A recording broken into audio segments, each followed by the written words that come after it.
edhe sot në balotazh, pra në rundin e dytë është ditë po aq e rëndësishme sa rundi i parë i zgjedhjeve,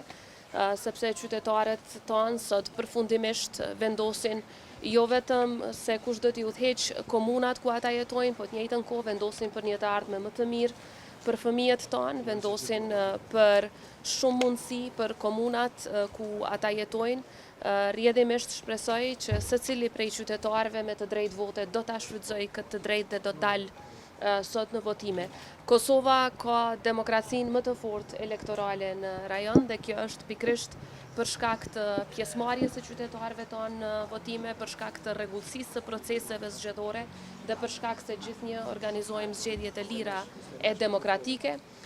Jam besim plot se edhe dita e sotme do të jetë e tillë, pra do të organizohen zgjedhje të lira e demokratike ku secili qytetar do ta shfrytëzojë të drejtën e vet kushtetuese për të vendosur për komunën ku jeton, për shërbimet cilat i ofrohen dhe për mundësi më të mira për të gjithë. Janë dy procese komplet të ndara, natyrisht që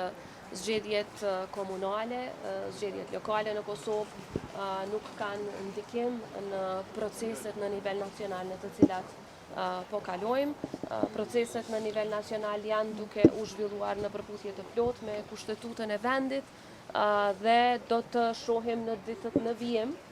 se çfarë do të ndodhë. Megjithatë, çka është me rëndësi është që Kosova në çdo palë zgjedhje tregon maturi,